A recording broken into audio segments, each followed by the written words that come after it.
Oke, baik. Bismillahirrahmanirrahim. Assalamualaikum warahmatullahi wabarakatuh. Baik, teman-teman sekalian, pada kesempatan kali ini saya akan membahas salah satu materi yang ada di fisika kelas 10, yaitu mengenai bab vektor. Nah, sebetulnya vektor ini adalah pelajaran yang akan kalian pelajari atau bab yang akan kalian pelajari juga di matematika, khususnya matematika peminatan ya. Jadi nanti kalian akan belajar mengenai ini. Nah, tapi di fisika ya, sebetulnya pengetahuan atau ilmu mengenai vektor ini sangat diperlukan karena nanti kan kita akan bertemu dengan bab-bab ini ya, bab dinamika ya, bab kinematika yang mempelajari mengenai gerak suatu benda. Nah, gerak suatu benda itu kan ada besarannya seperti kecepatan, ada gaya, terus juga ada ini ya, percepatan. Nah, percepatan, kecepatan, dan juga gaya itu adalah besaran yang vektor begitu ya. Jadi itu adalah besaran vektor. Maka pada fisika sebelum kita membahas semua bab-bab itu yang berhubungan dengan besaran vektor ya, maka rasanya kita harus membahas terlebih dahulu mengenai bab vektor sebelum loncat lebih jauh. Nah, oke, mungkin saya akan lanjutkan saja begitu ya mengenai bab vektor. Nah, kita mengingat kembali ya atau sedikit merefresh kembali ingatan kita bahwa besaran itu terdiri dari dua besaran ya. Dalam fisika dikenal dua besaran, dua jenis besaran. Yang pertama adalah besaran skalar, yang mana besaran ini hanya memiliki nilai ya, nilai atau besar. Nah, besarnya itu dinyatakan oleh bilangan dan satuan. Nah, contohnya waktu, suhu, volume, laju, energi. Nah, itu adalah contoh besaran skalar. Ya, kenapa dikatakan besaran skalar? Ya, kita ambil aja suhu begitu ya. Ada nggak suhu yang dia 30 derajat Celcius ke timur atau 30 derajat Celcius ke kanan? Nggak ada kan? Nggak ada seperti itu.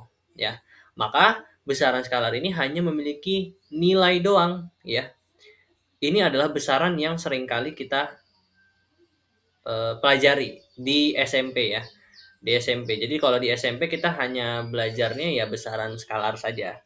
Tapi ya di SMA kita akan banyak bertemu dengan besaran vektor. Nah, kita lanjut ya. Jadi besaran skalar sudah selesai begitu ya. Jadi besaran skalar adalah besaran yang hanya memiliki nilai. Contohnya adalah tadi begitu ya. Nah, catatan skalar besaran skalar itu tidak tergantung sistem koordinat ya. Ya, pokoknya ini mengenai sistem koordinat kartesius, semoga teman-teman masih ingat begitu ya. Nah, sistem koordinat kartesius itu tidak ada hubungannya dengan skalar begitu ya. Jadi besaran skalar itu tidak tergantung pada sistem koordinat kartesius. Nah, oke, selanjutnya ada besaran vektor. Nah, ini akan kita pelajari nih. Nah, besaran vektor adalah besaran yang memiliki nilai atau besar dan arah ya. Jadi besaran yang memiliki nilai dan arah. Atau bisa dikatakan juga besaran yang dipengaruhi oleh nilai dan arahnya. Nah, contohnya adalah tadi besaran-besaran yang saya sebutkan ya, ada kecepatan, ada percepatan, ada gaya, itu semua adalah besaran vektor yang punya nilai dan punya arah atau dipengaruhi oleh nilainya dan juga arahnya. Nah, catatan ya, vektor ini tergantung sistem koordinat. Artinya, kita bisa memanfaatkan sistem koordinat untuk mendeskripsikan vektor atau untuk menggambar suatu vektor ya. Pokoknya kita bisa menggunakan sistem koordinat kartesius untuk mendeskripsikan suatu vektor. Ya, mungkin ini adalah introduksi awal aja ya. Ini sebagai pengingat awal saja mengenai besaran skalar dan besaran vektor. Oke, selanjutnya ya. Nah, vektor ya itu mempunyai notasi atau simbolnya masing-masing, begitu ya. Nah, jadi penulisan vektor itu tidak sembarangan. Nah, biasanya secara gambar atau secara geometri kita sering menuliskan atau menggambarkan suatu vektor dengan tanda panah seperti ini ya. Dengan tanda panah seperti ini, begitu ya. Nah, tanda panah ini akan kita bahas ya. Ya, ada beberapa unsur daripada tanda panah ini. Yang pertama adalah titik pangkal. atau titik mula ya. Nah, titik mula ini pada vektor yang ditunjukkan di gambar adalah titik P begini ya. Nah, titik P. Nah, titik P ini adalah titik awal daripada atau titik pangkal ya. Kita sebut sebagai titik pangkal vektor. Nah, selanjutnya ada titik Q ya. Titik Q ini adalah titik yang merupakan ujung dari suatu vektor ya.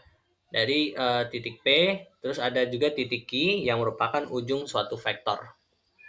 Nah, lalu ada juga tanda panah di sini. Tanda panah ya, tanda panah ini di sini ya. Nah, ini adalah untuk menunjukkan arah vektor.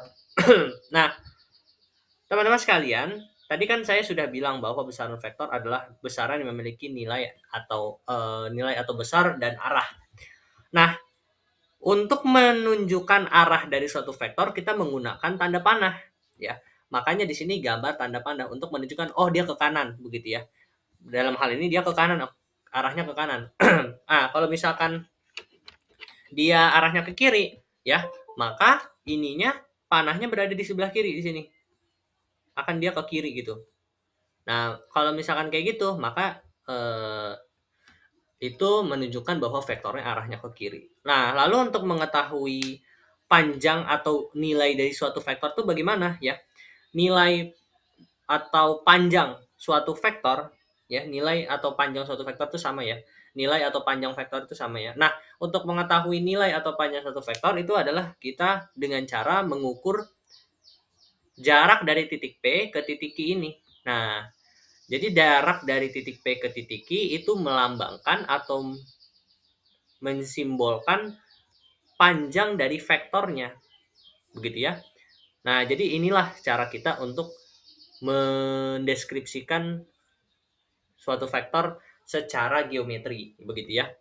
Jadi ini tadi ya, saya mungkin agak ulang dikit. Nah, titik P ke titik Q, jarak dari titik P ke titik Q itu disebut sebagai panjang suatu vektor. Itu untuk mendeskripsikan nilainya. Nah, sedangkan tanda panah itu digunakan untuk mendeskripsikan arah daripada vektornya. Nah, vektor kita bisa notasikan atau kita bisa tulis begitu ya. Dengan cara ya. Nah, di sini bisa dilihat ya. PQ. Nah, PQ. Nah, ini artinya vektor PQ. Nah, dilihat ya. Silakan dilihat penulisannya ini. Nah, pada penulisan ini ya, pada penulisan vektor, pada huruf pertama itu ditulis titik pangkalnya. Begitu ya. Pada huruf pertama itu ditulis titik pangkalnya, lalu pada huruf keduanya itu ditulis ujung vektornya. Nah, lalu ditulis dalam huruf tebal. PQ begini. Nah, maka ini adalah notasi vektor untuk vektor PQ, untuk vektor ini nih ya. Jadi untuk huruf pertamanya dia adalah titik pangkal, huruf keduanya adalah ujung vektor ya. Saya rasa gampang lah itu. Nah, selain juga menggunakan huruf tebal, bisa juga teman-teman menuliskan atau menotasikan vektor ini nih dengan cara seperti ini. Vektor PQ ya, tetapi dengan tanda panah di atas. Ininya nggak tebel ya, penulisannya nggak tebel, biasa aja. Yang ini juga nanti juga biasa aja. Nah, jadi bisa juga teman-teman bisa tuliskan ini vektor PQ, lalu pakai tanda panah di atas. Nah, bisa juga pakai simbol topi di atas. Vektor PQ, PQ, terus pakai tanda topi. Nah, tetapi memang yang lebih sering digunakan adalah huruf tebal sama tanda panah. Tapi memang lebih seringnya adalah tanda panah. Ya, tapi memang kalau ini kan sebetulnya senyamannya teman-teman aja ya, mau menotasikan vektornya itu dengan menggunakan metode yang mana ya, bisa huruf tebal, bisa tanda panah, bisa simbol topi ya, yang penting teman-teman nyaman. Oke teman-teman, nah selanjutnya ya teman-teman, nah jadi kan tadi saya sudah memperkenalkan notasi vektor begitu ya. Jadi kalau misalkan kalian ingin menuliskan suatu vektor, maka kalian bisa menuliskannya dengan seperti ini ya. Huruf awalnya yaitu adalah titik pangkalnya dan huruf keduanya atau huruf terakhirnya adalah ujung vektornya. Nah, teman-teman, tadi kan saya bilang ya bahwa vektor itu adalah besaran yang mempunyai nilai dan arah. Nah, bagaimana kalau misalkan kita hanya mau mensimbolkan nilainya saja? Karena kalau misalkan kita simbolkan seperti ini kan ini artinya kita mendeskripsikan vektor atau menotasikan vektor ya dengan membawa nilai dan arahnya. Bagaimana kalau misalkan saya hanya mau mendeskripsikan atau menotasikan suatu vektor dengan membawa panjangnya saja tanpa arahnya itu saya bawa-bawa gitu. Nah, saya bisa notasikan teman-teman dengan cara memakai tanda mutlak. Ya, jadi tanda mutlak begitu ya. Nah, di dalamnya kalian tulis deh vektor apa yang mau kalian deskripsikan. Panjang vektor mana nih yang mau kalian deskripsikan. Misalkan panjang vektor PQ, ya maka berarti tanda mutlak dalamnya PQ begitu ya. Nah, misalkan saya mau lagi mendeskripsikan panjang vektor AR begitu ya, maka tinggal tuliskan aja tanda mutlak dalamnya AR. Mutlak AR begitu ya. Nah, itu adalah untuk mendeskripsikan panjang dari suatu vektor. Jadi harus diperhatikan ya penulisannya teman-teman. Kalau misalkan teman-teman hanya menuliskan hanya menuliskan hurufnya saja begitu ya, tanpa memakai tanda mutlak, itu artinya kalian mendeskripsikan vektor besar dan arahnya begitu. Tapi kalau misalkan kalian hanya memakai tanda mutlak, kalau kalian memakai tanda mutlak dalam menotasikannya, berarti kalian hanya mendeskripsikan besar atau panjang dari vektor tersebut. Nah, untuk mendeskripsikan, tadi kan saya sudah menuliskan atau memperkenalkan notasi vektor kalau kalian hanya menuliskan panjangnya. Nah, apakah ada notasi untuk menuliskan vektor arahnya doang begitu tanpa membawa panjangnya? Nah, itu nggak ada ya teman-teman. Nggak ada notasi untuk hal itu. Hanya ada notasi untuk mendeskripsikan panjang suatu vektor saja.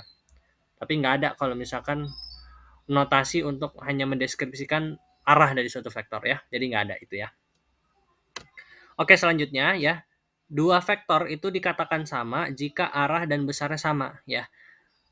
Misalkan ya, kita punya dua vektor ya, vektor A dan vektor B. Nah, mungkin sebelum saya membahas lebih lanjut, di sini ada tanda strip gini ya, ada tanda strip di vektornya gitu. Nah, ini adalah sebetulnya cara lain untuk mendeskripsikan panjang dari suatu vektor. Untuk menotasikan suatu panjang dari suatu vektor. Nah, jadi satu strip ini dinilai sebagai satu satuan ya. Nah, panah itu juga diambil atau dihitung sebagai satu strip begitu ya. Berarti panah ini dihitung sebagai satu strip. Nah, untuk yang panah yang di awal atau di titik pangkal vektor itu tidak dihitung sebagai strip ya. Ini berarti bukan strip. Yang dihitung sebagai strip adalah yang berada di tengah-tengah sini begitu ya. Dengan si panahnya aja ya. Jadi panah ini dihitung sebagai satu strip. Berarti di sini ada berapa strip? Ada satu, ada dua. Ada dua strip. Artinya di sini dua satuan. Arahnya kemana? Kita lihat ininya. Kita lihat panahnya. Panahnya ke kanan, berarti arahnya dia ke kanan. Nah, sekarang kita lihat yang vektor B. Nah, ini kan dia ada dua strip nih. Satu, dua. Arahnya ke kanan. Maka vektor A dan vektor B ini dikatakan sama ya. Karena arah dan besarnya sama ya. Jadi ini memenuhi daripada syarat dari kesamaan dua vektor. Nah, yang selanjutnya dua vektor dikatakan tidak sama jika yang pertama besarnya sama tetapi arahnya berbeda ya. Sekarang kita lihat di sini ya, vektor A panjangnya berapa satuan? Dua satuan ya, ini dua strip. Nah, yang vektor B juga panjangnya dua satuan. Nah, tetapi kita lihat arahnya. Yang A ini arahnya ke kanan, yang B dia arahnya sorong ke kanan begitu ya. Atau kalau misalkan kalian ingin menggunakan arah mata angin ya, A ini arahnya ke timur. Vektor A ini arahnya ke timur. Sedangkan ke vektor B ini dia arahnya ke timur laut. Ya. Yang B ini arahnya ke timur laut. Maka arahnya berbeda. Nah, maka vektor ini tidak sama. Karena untuk suatu vektor dikatakan sama, dia arah dan besarnya harus sama. Nah, tetapi teman-teman saya bisa tuliskan seperti ini ya. Saya bisa tuliskan bahwa panjang A atau modulus ya, teman-teman. Panjang suatu vektor atau nilai suatu vektor itu bisa dikatakan sebagai modulus. Nah, mungkin saya akan menggunakan istilah modulus aja ya. Ini mungkin saya tambahkan sebagai catatan di sini. Panjang atau modulus. Panjang atau modulus itu sama. Nah, oke, saya mungkin akan pakai istilahnya selanjutnya modulus saja. Nah, modulus A saya bisa tuliskan seperti ini. Modulus A atau panjang A itu sama dengan modulus B. ya. Nah, ini pernyataan ini benar ya. Kenapa? Karena kita lihat di sini. Ya, di sini kan panjangnya 2 satuan. Ya, ini kan 1, 2. Terus ini juga panjangnya 2 satuan. Nah, maka panjangnya kan sama, besarnya itu sama, modulusnya sama. Berarti saya bisa tuliskan modulus A sama dengan modulus B. Nah, ini benar nih nilai ini pernyataan ini benar. Ya. Karena panjangnya memang dua-duanya sama. Nah, makanya kenapa tadi saya tekankan ya bahwa penulisan vektor ini sangat penting. Notasi suatu vektor itu sangat penting. Kalau misalkan ingin mendeskripsikan vektor dengan besar dan arahnya, maka tulislah vektor tersebut ya dengan huruf tebal atau pakai tanda panah tanpa memakai tanda mutlak. Tetapi kalau ingin mendeskripsikan suatu vektor itu hanya panjangnya aja ya, jadi kalau hanya ingin mendeskripsikan suatu vektor panjangnya aja, panjang dari suatu vektornya, maka itu kita pakai tanda mutlak begitu ya. Tanda mutlak untuk hanya menyatakan bahwa oh yang saya deskripsikan itu hanya panjangnya saja. Nah, di sini inilah krusial begitu ya. Ini adalah titik krusial ya. Karena kalau misalkan nggak pakai tanda mutlak, kalian tulis seperti ini, modulus A sama dengan B gitu. Nah, ini salah ya, pernyataannya salah. Karena kalau misalkan kalian tulis begini, berarti arahnya juga harus diperhatikan. Sedangkan ini arahnya berbeda. Nah, maka penulisan sekali lagi penulisan vektor ini, notasi vektor ini sangatlah penting begitu ya. Nah, selanjutnya ya. Nah, vektor dikatakan tidak sama jika yang kedua besarnya tidak sama dan tetapi arahnya sama. Nah, ini bisa kita lihat ya. Untuk vektor A ini dia panjangnya 2 satuan ya. 1, 2. Nah, untuk vektor B dia panjangnya berapa satuan nih? Ada beberapa strip. Ada berapa strip? Ada 1, 2, 3. Maka di sini ada 3 strip, ada 3 satuan begitu. Berarti besarnya sama nggak nih? Enggak ya. Nah, tapi arahnya sama, dia sama-sama ke kanan. Tetapi ya tadi, kalau vektor itu dikatakan sama jika arah dan besarnya sama. Maka vektor A dan vektor B itu berbeda. Nah, selanjutnya besar dan arahnya berbeda ya. Ya tentu saja dua-duanya udah berbeda ya pasti ya nggak sama begitu ya. Ya ini mungkin udah jelas lah ya. Oke, kita lanjutkan ya. Nah, teman-teman, ada beberapa vektor-vektor khusus yang teman-teman rasanya harus ketahui. Ya, ini adalah vektor-vektor yang nanti akan kita temui banyak dalam mengerjakan soal begitu ya. Nah, yang pertama, vektor-vektor khusus yang pertama adalah vektor 0. Nah, vektor 0 itu adalah vektor yang besarnya 0 satuan dan arahnya tak tentu. Nah, digambarkan sebagai titik. Nah, biasanya ini adalah titik pusat koordinat ya, titik pusat koordinat. Nah, ini nih misalkan kita lihat diagram bukan diagram ya. Ini apa ya namanya ya? Koordinat kartesius ini kita lihat koordinat kartesius ini. Nah, titik 0 tuh kira-kira yang mana tuh? Yang ini ya, yang ada apa ya, yang di antara di sini nih. Yang persilangan daripada apa namanya sumbu X, sumbu Y, sumbu Z. Nah, ini yang di sini nih ya.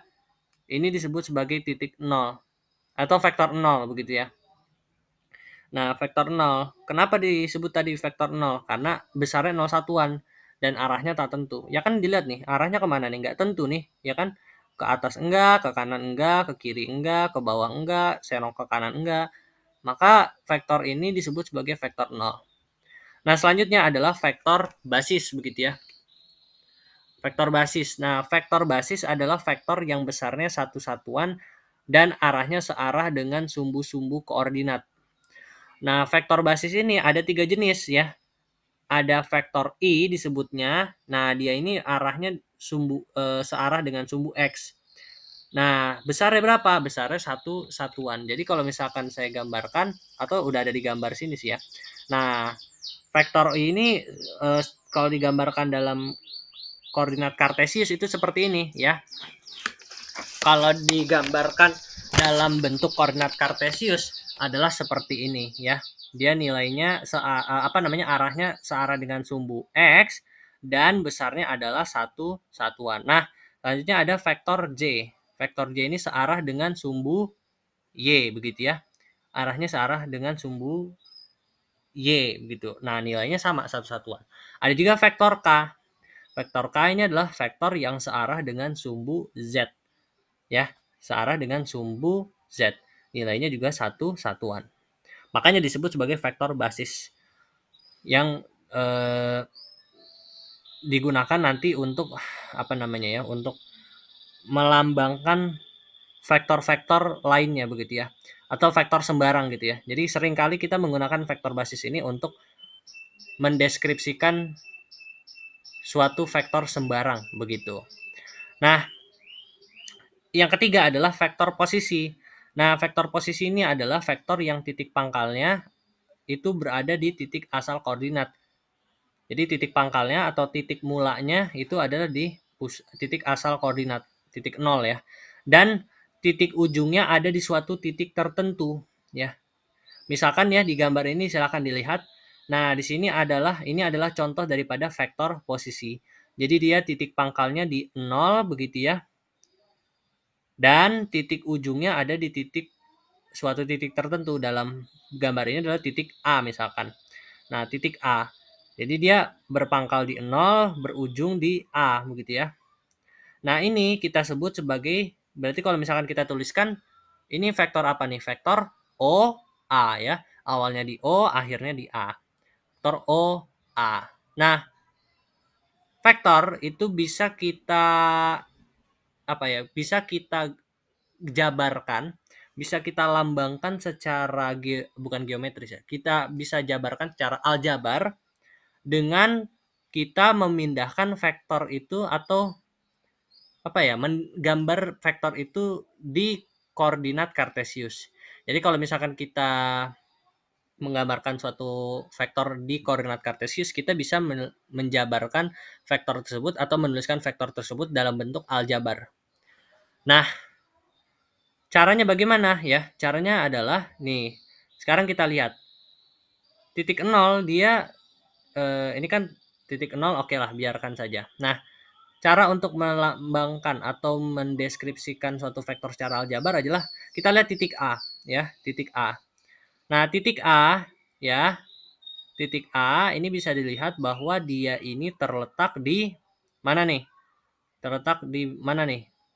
Kita lihat di sumbu X dia letaknya di mana ya. Ini mungkin saya pakai pen tab ya. Nah, di sumbu X dia terletak di mana nih koordinatnya?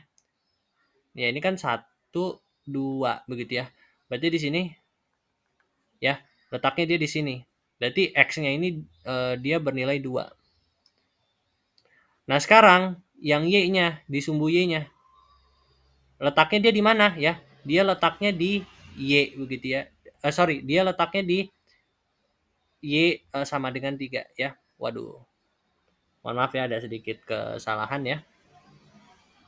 Oke. Nah, ini berarti Y-nya dia terletak di 3. Maka kalau dituliskan secara sumbu koordinat, kita menggunakan koordinat kartesius, bisa kita lambangkan bahwa OA ini nilainya adalah 2,3. Ya, jadi OA ini adalah 2,3 begitu ya. Nah, vektor posisi itu kan adalah vektor yang titik pangkalnya di O, titik ujungnya di suatu titik tertentu. Katakanlah ini di titik A begitu ya. Nah, ini bisa kita tuliskan ya, OA ini bisa kita tuliskan sebagai A kecil. A kecil terus ada tanda panah gitu di atas. Nah, ini 2,3. Nah, bisa seperti ini juga. Jadi kalau misalkan vektor posisi itu kalian nggak harus menuliskan lengkap gitu ya, OA gitu ya. Misalkan lagi deh ya, OB begitu. Nah, kalian nggak harus menuliskan seperti ini. Bisa saja kalian hanya menuliskan B-nya saja tapi dengan huruf kecil, B gitu. Nah, kalau misalkan seperti ini ya, jadi kalau misalkan kalian bertemu seperti ini, suatu vektor dituliskan dengan huruf kecil begitu, maka itu adalah vektor posisi. Nah, ini OB dituliskan sebagai B kecil gitu ya. Nah, terus misalkan lagi OD begitu ya, maka ini kita tuliskan sebagai D kecil. Vektor posisi D. Begitu. Nah, saya kasih contoh lagi ya. Saya kasih contoh lagi. Misalkan saya punya seperti ini. Ya, misalkan saya punya seperti ini. Nah, kira-kira kalau saya mau menjabarkan ini secara aljabar, misalkan ini titik O, ini titik titik H misalkan. Nah, berarti ini vektor apa nih? Ini vektor OH, begitu ya. Nah, kalau saya ingin menjabarkan secara aljabar gitu ya. Nah, berarti koordinatnya di mana nih dia?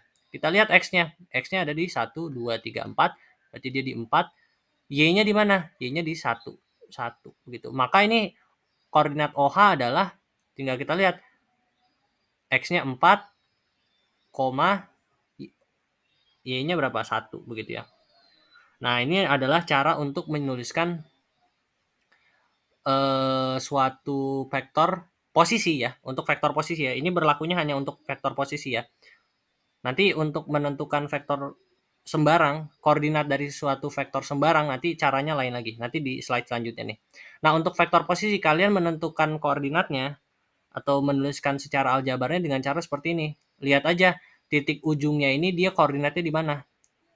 Nah, misalkan OH ini titik ujungnya itu terletak pada 4,1. Maka OH ini atau H kecil ini koordinatnya di 4,1 ya. Seperti itu ya.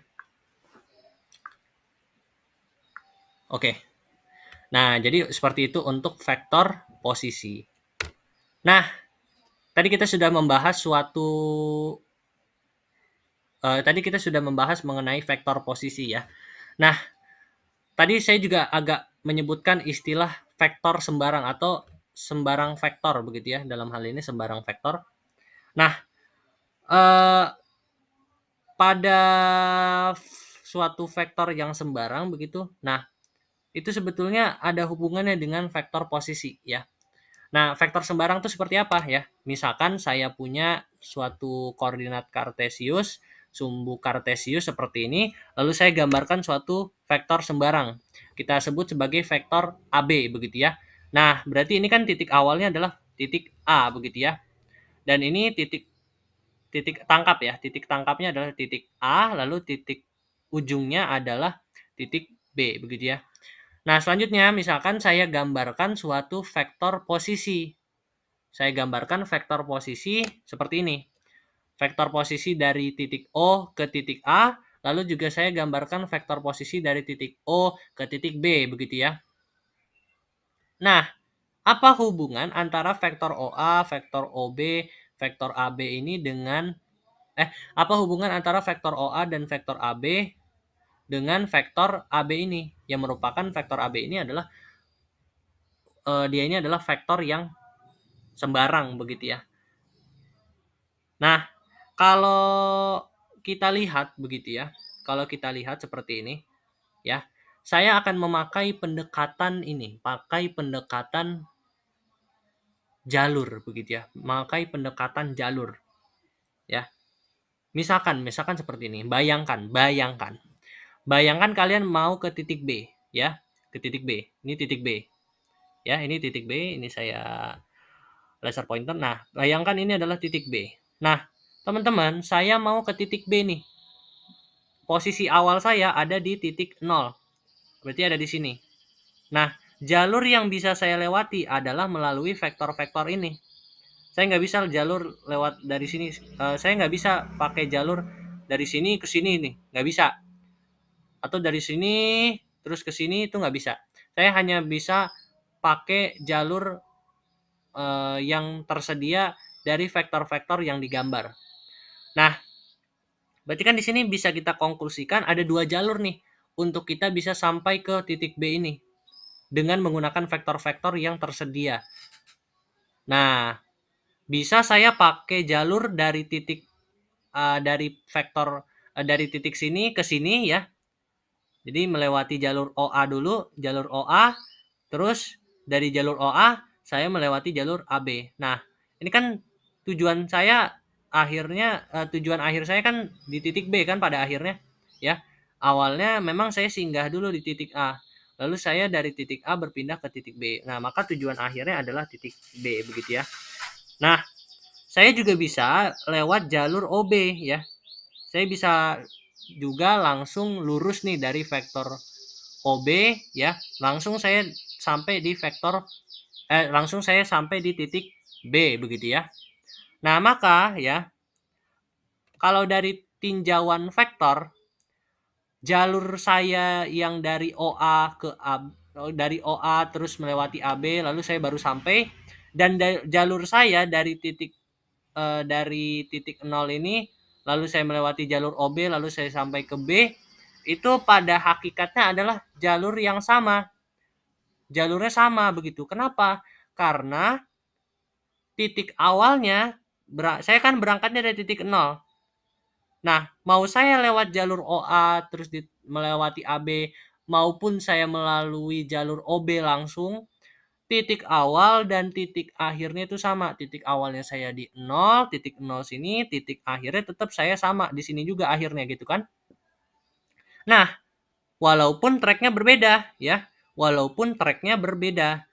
Kalau lewat OA terus AB begitu ya, maka ini saya harus agak panjang dulu nih, agak lebih panjang nih jalurnya.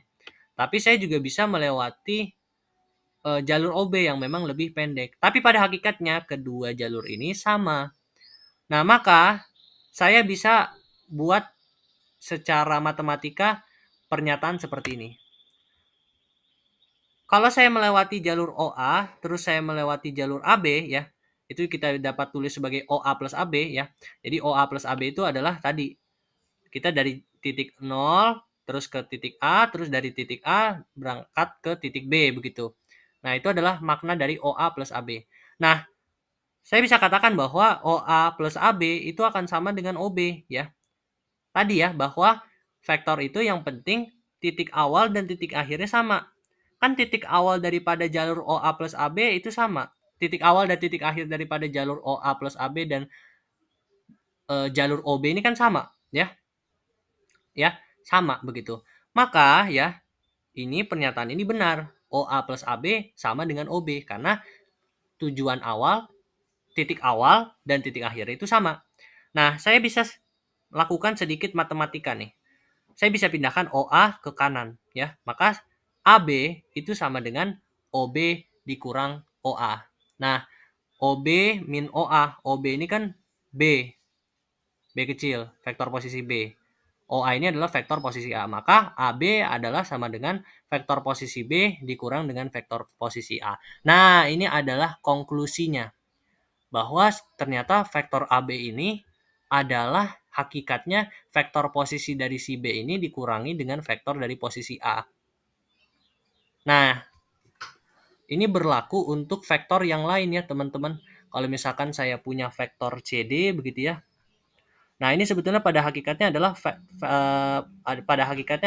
vektor posisi D dikurang dengan vektor posisi C. Kalau misalkan saya punya vektor EF, ini pada hakikatnya adalah vektor posisi F dikurang dengan vektor posisi E. Jadi jadi ini ya, huruf yang terakhir itu adalah yang dikurangin. Adalah yang apa namanya ya. Jadi kalau secara singkatnya gitu ya. Kalau saya punya vektor seperti ini nih ya. Nah, ini pada hakikatnya ini adalah vektor posisi dari huruf kedua nih dari vektor tersebut dikurangi dengan vektor posisi dari huruf yang pertama ya. Saya kasih contoh lagi GD begitu ya. Nah, ini kan sebetulnya adalah vektor posisi D dikurang dengan vektor posisi G gitu ya. Nah, jadi ini adalah jalurnya. Ini adalah identitas daripada suatu vektor sembarang. Jadi kalau misalkan kita punya suatu vektor sembarang AB begitu ya, ini akan sama dengan B vektor posisi B dikurang dengan vektor posisi A. Nah, jadi jelas lah ya mengenai hal ini. Ya, ini adalah hubungan sembarang vektor dengan vektor posisi seperti itu ya.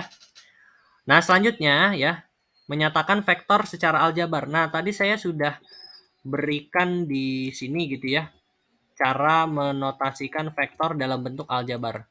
Nah, kita bisa menyatakan vektor itu dalam bentuk aljabar. Nah, ini adalah tadi contoh yang sudah saya kasih, begitu ya. Nah, oke, saya lanjut. Nah, vektor itu bisa kita nyatakan secara aljabar. Nah, tadi sudah saya berikan contohnya ya dengan cara seperti itu begitu. Nah, ini adalah contohnya begitu ya. Nah, jadi untuk menyatakan vektor secara aljabar itu ada 3 cara. Ada vektor kolom, vektor baris, dan vektor basis. Nah, vektor kolom itu kita tinggal menuliskan saja nih vektornya, apa namanya ya, koordinat dari vektornya ke dalam bentuk kolom gitu ya. Nah, ini kan kita sudah dapat nih.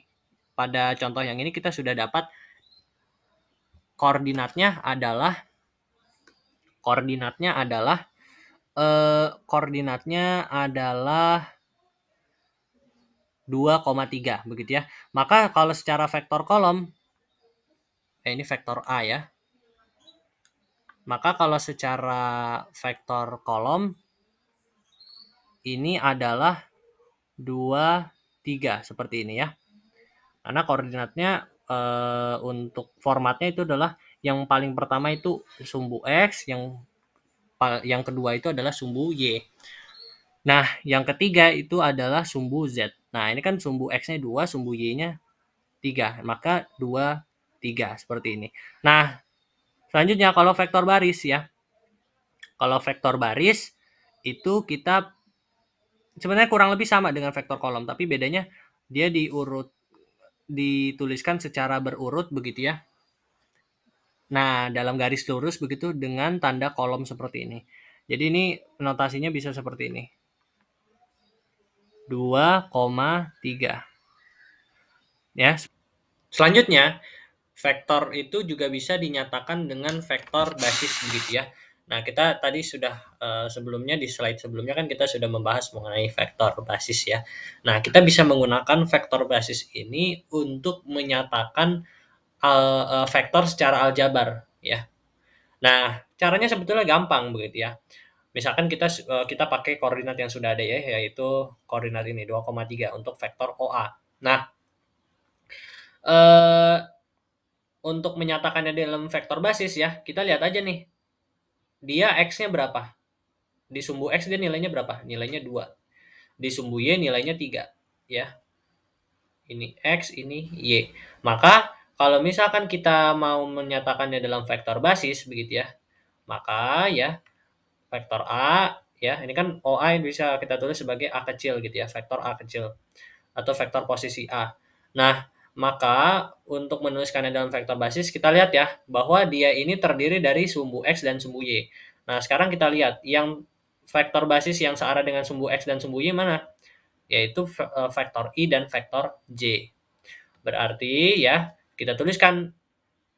Nah, sekarang kita tuliskan dulu yang I. I itu apa? Yang di sumbu X begitu ya. Yang di sumbu X adalah nilainya adalah 2 ya. Berarti nih di sini kita tulis 2I ditambah dengan ya berapa nilai daripada sekarang yang sekarang vektor basis J ya. Kita lihat vektor basis J. Nah, vektor basis J itu dia adalah vektor basis yang searah dengan sumbu Y. Nah, sekarang kita lihat Y-nya berapa nilainya? Nilainya adalah 3. Berarti 2I ditambah 3J ya. Seperti itu. Nah, maka untuk vektor basis dia seperti ini. 2I plus 3J. Ya. Seperti itu ya. Nah, misalkan lagi ya. Kita misalkan lagi. Misalkan saya punya sekarang yang tiga dimensi ya, yang 3 sumbu. Misalkan saya punya seperti ini, set gitu ya. Vektor OD misalkan. Vektor OD dengan koordinatnya adalah atau jangan vektor OD deh, seperti ini. Biar agak susah dikit ya. Nah, misalkan saya punya garis seperti ini, set gitu ya.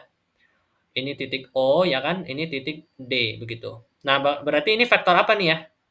Vektor OD. Ya kan? Titik awalnya kan di 0, titik akhirnya di D. Nah, katakanlah D ini koordinatnya adalah 2,5, minus 8 gitu. Misalkan aja ini misalkan. 2,5, minus 8. Nah, kita mau menentukan koordinat daripada vektor OD ya. Nah, kita balik lagi ke materi yang ini, hubungan sembarang vektor dengan vektor posisi. Kalau misalkan kita punya vektor OD ya, berarti ya, vektor OD berarti kan ini sama saja dengan apa? Kalau misalkan AB dia adalah vektor posisi B minus A. Kalau misalkan vektor CD dia adalah vektor posisi D dikurang vektor posisi C. Berarti kalau ini apa? Kalau apa namanya memakai definisi yang tadi kita sudah bahas, ya.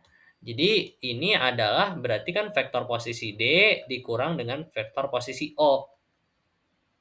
Nah, vektor posisi D itu mana? Ada nggak? Kita udah punya nggak vektor posisi D? Punya ya sebetulnya, yaitu ini ya, koordinat koordinat D ini ya. Jadi koordinat itu sama dengan vektor posisi sebetulnya. Jadi kalau misalkan saya sebutkan koordinat titik D, ya berarti itu sama saja dengan vektor posisi D. Kalau misalkan saya punya koordinat titik A, yaitu sama saja dengan vektor posisi A. Berarti D ya, D ini masukkan nilainya berapa? 2,5, minus 8. Dikurang dengan 0,0,0 ya. Kan titik 0 ini kan pokoknya semuanya 0. X-nya 0, Y-nya 0, Z-nya 0. Maka OD sama dengan ya. Nah, ini kan berarti bisa kita kurangi nih ya. Bisa kita lakukan operasi seperti ini. Ini saya sekalian ubah deh ke dalam vektor kolom sekalian. Ini berarti 2, 5, 8 dikurang dengan 0,0,0. Nah, ini kalau misalnya kita mau kurangin nih ya, gampang nih sebetulnya pengurangannya. Kalau yang X dikurangin sama yang X, yang Y kurangin sama Y, yang Z kurangin sama Z. 2 dikurang dengan kita lihat X-nya di sini berapa nilainya? 0. Berarti 2 dikurang 0. Ini 5 dikurang berapa nih? 0 juga. Di Y-nya kan juga 0. Di Z-nya juga 0. Berarti 0. Berarti ini sama saja dengan 2, 5, 8. Nah, maka vektor posisi vektor OD adalah 2, 5, 8. Begitu ya. Ini adalah vektor OD. Nah, ini adalah secara vektor kolom ya. Kalau secara baris, ya vektor posisi OD ini adalah seperti ini, 2,5,8. Kalau misalkan secara basis begitu ya, vektor posisi OD ini adalah 2, minus 8 ya, sorry, ini minus 8, ini tetap minus 8, berarti di sini minus 8, ya. Nah, berarti kan ini 2i gitu ya, 2i plus berapa nih? Y-nya 5J, ya, kalau Y itu J. Nah, kalau K ini kan nilainya negatif ya, berarti mengikutin juga. Ya kan ini minus 8 nih, minus 8. Berarti ininya juga minus 8. Minus 8 K begitu ya. Atau kalau misalkan ini ditulis ulang nih ya, saya tulis di sini. OD itu sama dengan 2I plus 5J minus 8K ya. Seperti itu. Jadi harus diperhatikan juga ya teman-teman plus minusnya. Kalau plus ya berarti tanda ininya plus. Kalau minus itunya juga minus seperti itu ya. Nah, ini adalah menyatakan vektor secara aljabar. Nah, selanjutnya kita punya contoh soal. Nah, untuk memperdalam teman-teman pengetahuan teman-teman mengenai vektor ini, saya akan coba kasih contoh soal. Misalkan kita ketahui koordinat A 3,6,7 dan koordinat B adalah 2,5,9. Dia membentuk vektor AB dan vektor BA. Nah, tentukan yang A koordinat vektor AB dan BA dalam vektor kolom, yang B nyatakan koordinat ini vektor AB dan BA dalam bentuk vektor baris dan vektor basis. Nah, misalkan kita sudah punya nih vektor koordinat A ya. Kita kan sudah punya koordinat A. Ini kan sama saja dengan vektor posisi A ya. Kita ini dulu A gitu ya. Nah, kita kan sudah ketahui bahwa koordinat itu sama saja dengan vektor posisi begitu. Jadi koordinat itu sama dengan ini ya, saya tulis koordinat itu sama dengan vektor posisi. Berarti koordinat A ini sama saja dengan vektor posisi A ini adalah 3,6,7. Nah, sekarang kita juga punya vektor posisi B ya, di mana vektor posisi B koordinatnya 2,5,9. Nah, dia membentuk vektor AB dan BA ya. Nah, sekarang kita menentukan dulu vektor AB dan vektor BA itu bagaimana koordinatnya dalam vektor kolom. Nah, misalkan kita tulis yang AB dulu. Nah, AB ya, AB ini kan berarti sesuai dengan ini ya, hubungan sembarang vektor dengan vektor posisi. AB ini adalah B minus A. B minus A. Ya, berarti kita tinggal masukin nih B-nya berapa. Ini langsung aja ya kita ubah menjadi vektor kolom. Set di sini. B-nya adalah tadi 2, 5. Waduh, maaf ada ngehengnya dikit. 259 dikurang dengan 367 ya. A-nya kan 3,6,7. Berarti kan kalau diubah dalam vektor kolom 367. Ini 25 ya. Nah, berarti ini kalau misalkan dikurangkan ya. Ini seperti ini gampang ya aturan pengurangannya. Aturan pengurangan sama penambahannya itu kurang lebih sama ya. Ini kalau dikurang berarti yang X kurang sama yang X, yang Y kurang sama yang Y, yang Z kurang sama yang Z. Nah, X-nya kan di sini 2, dikurang dengan X yang di sini berapa? 3. Berarti 2 dikurang 3, minus 1. Ini 5 dikurang 6, berarti minus 1. Ini berarti 9 dikurang 7, berarti berapa? 2. Berarti vektor posisi AB adalah, vektornya, vektor AB adalah minus 1, minus 1, 2, begitu ya. Minus 1, minus 1, 2. Nah, ini untuk AB. Nah, sekarang yang BA. Yang BA adalah, berarti kan kalau sesuai tadi ya, yang tadi. Nah, BA itu kan berarti A dikurang dengan B. Berarti A ini berapa ya? A ini adalah 367 dikurang dengan 259. Berarti kan ini 3 dikurang 2 ya, 1. 6 dikurang 5, 1. 7 dikurang 9, minus 2. Berarti vektor posisi, maksudnya adalah vektor ABA itu adalah koordinatnya seperti ini. Nah, ini untuk yang A ya. Sekarang yang B. Nyatakan koordinat tersebut dalam vektor baris dan vektor basis. Nah, sekarang yang AB dulu ya, kita nyatakan dalam vektor baris ya. Kalau dalam vektor baris kan gampang. Berarti ini tinggal kita bikin dalam bentuk kotak seperti ini. Nah, berarti ini minus 1, minus 1, 2. Ini kok seperti ini, salah ya. Bentuknya bukan seperti ini, tapi tanda kotak seperti itu. Ya. Jadi kotak seperti ini. Nah, seperti itu. Ini untuk AB. Nah, sedangkan untuk BA ya, BA adalah 1,1, minus 2. Nah, sekarang yang ini ya, sekarang yang vektor baris gitu ya. Basis, sorry ya. Berarti AB, untuk vektor AB, ini tinggal kita ubah jadinya minus I ya. Minus 1I ya. Minus 1I salah. Bukan salah sih, nanti saya akan jelaskan. Minus 1I ya kita tulis aja dulu. Minus 1I ya kan ini minus 1. Minus 1I minus 1J plus 2K ya, seperti itu. Nah, sedangkan untuk BA ini adalah I 1I ditambah 1J ditambah minus 2K ya. Nah, berarti kan ini bisa kita tuliskan sebenarnya. Kalau misalkan 1 ini sebenarnya nggak usah dituliskan. Langsung aja tulis I begitu ya. Berarti ini minus I minus J plus 2K ya. Ini kalau misalkan kita ubah lagi ini sama saja dengan I ditambah J di minus 2K ya. Seperti itu. Nah, ini adalah jawaban daripada contoh soalnya. Nah, jadi gampang ya teman-teman sekalian mengenai vektor ini. Nah, ini kita baru perkenalan mengenai vektor. Ya, jadi kita masih baru berkenalan dengan konsep dasar daripada vektor. Nah, selanjutnya kita akan membahas mengenai penjumlahan vektor. Nah, mungkin sekian untuk bagian kali ini. Sampai berjumpa di video selanjutnya. Terima kasih. Assalamualaikum warahmatullahi wabarakatuh.